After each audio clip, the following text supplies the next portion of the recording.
السلام علیکم ناظرین، اس ایپیسوڈ کے شروعات میں ہم دیکھتے ہیں نوترس میناتو اور سپاہیوں کے ساتھ لومینیلو کے گھر کے پاس موجود ہوتا ہے اور میناتو سے پوچھتا ہے کیا خاندان کی حفاظت کے لیے گھر کے ارد گرد پہرے دار ہیں؟ تو میناتو کہتا ہے نگرانی پر عموماً غیر مسلح محافظ موجود ہوتے ہیں۔ یہ سن کر نوترس کہتا ہے چلو پھر ان کی آخری مدد کرتے ہیں۔ میناتو کہتا ہے اگر وہ زندہ رہیں گے تو انہیں میرا چہرہ نہیں دیکھنا چاہیے۔ نوترس کہتا ہے اس کا فیصلہ وہ خود کریں گے۔ گھر کے باہر پہرے دار جبکہ گھر کے اندر لومینیلو کے گھر والے موجود ہوتے ہیں۔ کھانا کھانے کے بعد بچے سونے کے لیے چلے جاتے ہیں اور لومینیلو کی بیوی محافظوں کو کھانا دینے کے لیے جیسے ہی جاتی ہے نوترس میناتو اور سپاہیوں کے ساتھ وہاں پہنچتا ہے۔ میناتو کو دیکھتے ساتھ ہی وہ اس سے پوچھتی ہے تم یہاں کیوں آئے ہو؟ تو میناتو کہتا ہے میں کچھ سامان لایا ہوں۔ جواباً لومینیلو کی بیوی کہتی ہے ٹھیک ہے لیکن سامان صرف 5 دن پہلے پہنچا تھا، یہ کیا ہے؟ کیا لومینیلو کو کچھ ہوا ہے؟ تو نوترس کہتا ہے یہ تم پر منحصر ہے۔ یہ سنتے ساتھ ہی سپاہی محافظوں کو دبوچ لیتے ہیں اور خاتون میناتو سے کہتی ہے وہ غدار کیا تم لومینیلو کو دھوکہ دینے جا رہے ہو؟ کیا اس دھوکہ دہی کی سزا تمہیں نہیں ملے گی؟ تو نوترس کہتا ہے آپ غلطی کر رہی ہیں محترمہ، غدار میناتو نہیں بلکہ لومینیلو ہے۔ لومینیلو نے ترکوں کے ساتھ تعاون کیا اور ہمیں دھوکہ دیا لیکن اسے اپنی غداری کی سزا کی امید نہیں تھی۔ خاتون روتے ہوئے کہتی ہے میرے بچوں کو مت چھونا، میں آپ سے درخواست کرتی ہوں، میناتو نے تکلیف مت پہنچانا۔ مگر اس لمحے بچے بھاگتے بھاگتے آتے ہیں اور میناتو کے گلے لگ جاتے ہیں، ساتھ پوچھتے ہیں کیا آپ مٹھائی لائے ہیں؟ تو میناتو نے چیزیں دیتے ہوئے کہتا ہے ہاں یہ لو۔ بچہ ماں سے پوچھتا ہے ماں یہ باقی لوگ کون ہیں؟ کیا یہ بابا کے دوست ہیں؟ تو نوترس کہتا ہے بالکل نوجوان، تمہارے بابا نے ہی ہمیں یہاں بھیجا ہے، ان کا کہنا ہے کہ میں آپ کو بہت یاد کرتا ہوں۔ یہ کہتے ساتھ ہی نوترس بچی کی بالی دیکھنے لگ جاتا ہے۔ قسطنطنیہ میں شہنشاہ لورینزو سے کہتا ہے تمہارا نام اطالوی طرز کا ہے اور تم جستنیانی کے ساتھ ہو، تم آرتھوڈوکس ہو، کیا تم نہیں ہو؟ تو لورینزو کہتا ہے شہنشاہ ایسا ہی ہے۔ شہنشاہ پوچھتا ہے تم اسے کب سے جانتے ہو؟ جواباً لورینزو کہتا ہے یہاں آنے سے کچھ عرصہ پہلے میں اسے جانتا تھا، مجھ پر اس کے انتقام کا قرض ہے، آپ یقین کر سکتے ہیں کہ میں آپ کو مایوس نہیں کروں گا۔ شہنشاہ کہتا ہے انتقام سب سے اعلیٰ انسانی جذبہ ہے، ہم جلد دیکھیں گے کہ تم کتنے وفادار ہو۔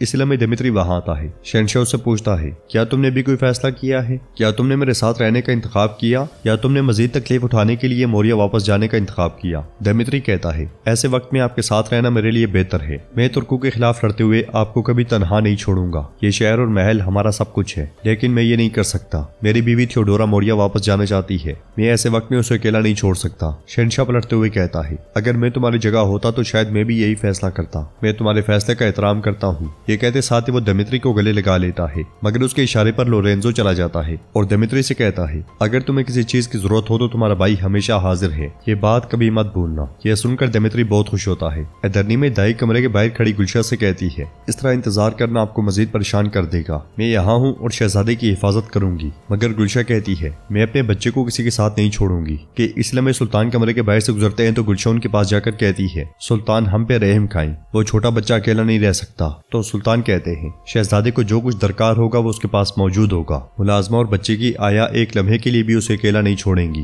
گلشا روتے ہوئے کہتی ہے کیا بچے کی پرورش صرف دودھ پلانے سے ہو سکتی ہے؟ وہ اپنی ماں کی محبت کے بغیر کیسے بڑا ہو سکتا ہے؟ وہ ماں کی جدائی کا درد کیسے برداشت کرے گا؟ آپ ایک بچے کو ماں سے الگ کیسے کر سکتے ہیں؟ آپ بہتر جانتے ہیں ایک شخص کے لیے اس کی ماں کے بغیر پرورش کرنا کتنا مشکل ہے، کتنا تکلیف دہ ہے۔ سلطان مجھ پہ رحم کریں۔ مگر سلطان آگے بڑھ جاتے ہیں اور گلشا زاروں کی طرح رونے لگ جاتی ہے۔ ناظرین اس کے بعد ہم دیکھتے ہیں کہ قسطنطنیہ میں گزرتے ہوئے جستنیانی اور کا آمنا سامنا ہوتا ہے۔ نادیہ جستنیانی کو پکارتی ہے تو اس سے کہتا ہے ہاں لیکن میں آپ کو نہیں جانتا۔ جواباً رابعہ کہتی ہے یہ عام بات ہے کہ آپ مجھے نہیں جانتے، جیسا کہ ہم پہلے کبھی نہیں ملے، لیکن میں آپ کو آپ کے چلنے کے انداز سے پہچانتی ہوں۔ اس شہر میں کوئی صرف آپ جیسا ہی چل سکتا ہے۔ میں میناتو کی بیٹی نادیہ ہوں۔ اس لیے میں اینا باہر آتی ہے اور یہ منظر دیکھنے لگ جاتی ہے اور ان دونوں کو اس طرح ہنس ہنس کے باتیں کرتا ہوا دیکھ کر اسے کافی ناگوار گزرتا ہے۔ جستنیانی جانے لگتا ہے تو نادیہ اس سے کہتی ہے میں آپ سے مناسب وقت میں مزید بات کرنا چاہتی ہوں، مجھے امید ہے آپ مجھے شرمندہ نہیں کریں گے۔ یہ سن کر جستنیانی کہتا ہے کیوں نہیں، میں جب مصروف نہیں ہوں گا تو ضرور۔ یہ کہتے ساتھ ہی وہ آگے بڑھ جاتا ہے۔ دوسری طرف دمیتری خوشی خوشی اپنے کمرے میں آتا ہے اور کہتا ہے تیار ہو جاؤ پیاری بیوی، ہم جا رہے ہیں۔ میری توقعات کے برعکس قسطنطینوس نے کوئی رد عمل ظاہر نہیں کیا، چلو جلدی سے تیار ہو جاؤ۔ جواب نہ ملنے پر وہ ادھر ادھر دیکھتے ہوئے آگے بڑھتا ہے اور تھیوڈورا کو دیکھتے ساتھ ہی اس کی آنکھیں کھلی کی کھلی رہ جاتی ہیں۔ وہ تیزی سے اس کے پاس جاتا ہے۔ تھیوڈورا کی کلائی کٹی ہوتی ہے اور اس سے خون بہہ رہا ہوتا ہے۔ دمیتری غمگین ہوتے ہوئے کہتا ہے کیوں، تم نے ایسا کیوں کیا؟ تم نے مجھے یہ نہیں بتایا کہ یہ ناممکن ہے۔ تھیوڈورا تم نے ایسا کیوں کیا؟ کیوں؟ اٹھو برائے مہربانی اٹھو۔ ادھر قسطنطینوس لورینزو سے پوچھتا ہے کیا اسے تکلیف ہوئی؟ تو لورینزو کہتا ہے مجھے ایسا نہیں لگتا، یہ اتنی جلدی ہوا ہے۔ یہ سن کر قسطنطینوس کہتا ہے خداوند اس کے گناہوں کو معاف کرے۔ پھر سلیب کو دیکھتے ہوئے کہتا ہے کبھی کبھی سلیب کو خون کی بھی ضرورت ضرورت ہوتی ہے۔ لورینزو پوچھتا ہے ایسا کرنے کی کیا ضرورت تھی شہنشاہ؟ تو شہنشاہ کہتا ہے دیمیتری کو یہاں رہنا چاہیے تھا اور سلیب کی سربلندی کے لیے لڑنا چاہیے تھا، اس کے لیے اسے ایک مضبوط وجہ کی ضرورت تھی۔ اب وہ کئی دن بہت اداس رہے گا لیکن اس کے بعد بہت مضبوط ہو کر واپس آئے گا۔ کیا کہا تھا میں نے؟ انتقام سب سے بڑا انسانی جذبہ ہے۔ ادرنی میں سلطان علی بے کے ساتھ آگے بڑھ رہے ہوتے ہیں اور کہتے ہیں مجھے امید ہے کہ ہم اپنی کونسل میں حقیقی نتائج حاصل کریں گے۔ پھر علی بے کہتے ہیں جب علی بے قسطنطنیہ سے نکل رہے تھے تو انہوں نے مصطفیٰ کو اورحان کے پاس دیکھا تھا، کیونکہ وہ ان کے درمیان تعلق کو نہیں جانتے اس لیے انہوں نے مصطفیٰ کو شدید زخمی کر دیا۔ میں آپ کو معلومات دینا چاہتا تھا۔ تو سلطان کہتے ہیں آپ مجھے صرف معلومات نہیں دینا چاہتے تھے، تم حیران ہو کہ وہ ایک عہدیدار بیکار میں ایک سرچشمہ بن گیا ہے نا؟ قسطنطنیہ میں مصطفیٰ ہمارا واحد آدمی نہیں ہے، ہمارے اور بھی بہادر آدمی وہاں موجود ہیں۔ مصطفیٰ امانت اور سچائی کے ساتھ مجھے خبر دیتا ہے۔ اس کے ساتھ ہی سلطان جاندارلی کے پاس پہنچتے ہیں۔ جاندارلی کہتا ہے سفر پر جانے کے لیے تیاریاں مکمل ہیں، اگر مجھے آپ اجازت دے تو میں پہلے جاؤں گا اور راستے پر ضروری تیاریاں کروں گا۔ مگر سلطان کہتے ہیں علی بے کو اسے حل کرنے دیں، آئیے آپ کے ساتھ سفر پہ چلتے ہیں۔ یہ سنتے ساتھ ہی علی بے وہاں سے چلے جاتے ہیں۔ قسطنطنیہ میں مصطفیٰ پریشان بیٹھا ہوتا ہے کہ اسی لمحے سلطان کا ایک اور جاسوس اس کے پاس آتا ہے، جسے دیکھتے ساتھ ہی مصطفیٰ کہتا ہے تم کہاں رہ گئے تھے؟ تو جاسوس کہتا ہے میں بمشکل آیا ہوں۔ مصطفیٰ پوچھتا ہے تمہیں کسی نے دیکھا تو نہیں؟ جواب میں وہ کہتا ہے نہیں۔ جلدی بتاؤ کیوں بلایا؟ مصطفیٰ کہتا ہے سلطان کی جان کو خطرہ ہے،